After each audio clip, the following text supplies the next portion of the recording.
সবাই বলে কোনো ধর্মই খারাপ কথা বলে না, ইসলাম একই কথা বলে। কেন তার সমস্ত পৃথিবী তৈরি করতে 6 দিন লাগলো? আপনি 9 মাস পরে জন্মাবেন, এতগুলো মানুষ দোজখে যাবে? তিনি অবাক হচ্ছেন এতগুলো মানুষ কিভাবে দোজখে যাবে।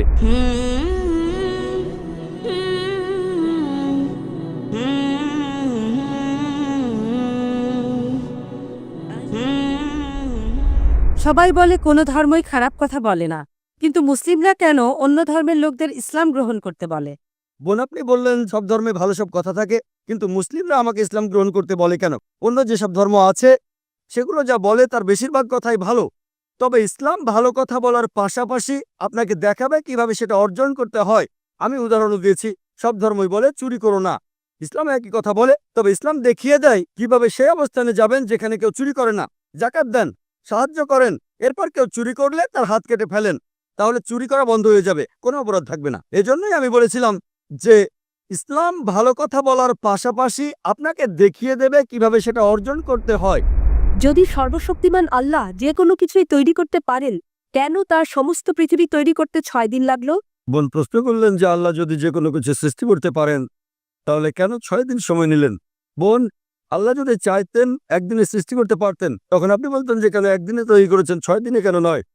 কারণ আল্লাহ 6 দিনে এটাই বানাতে চেয়েছেন। কোরআন বলে যে আল্লাহ যা ইচ্ছে করেন তাই সৃষ্টি করতে পারেন।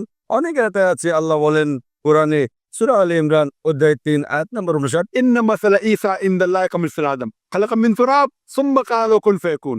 আল্লাহ আদম আলাইহিস সালামকে সৃষ্টি করেছেন যেমন তিনি যীশু খ্রিস্টকে সৃষ্টি করেছেন ধুলো থেকে, তিনি বলেন হও আর তা হয়ে যায়।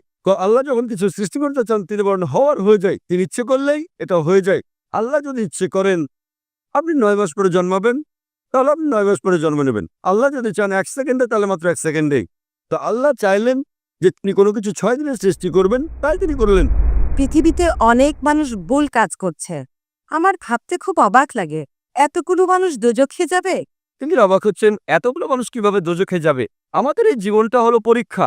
আপনারা যদি ভালো করে দেখেন যে নিচু গ্রেডের পরীক্ষাগুলোতে বেশিরভাগ ছাত্র পাশ করে, তবে উপরের লেভেলে গেলে সেখানে পাশ করাটা কঠিন।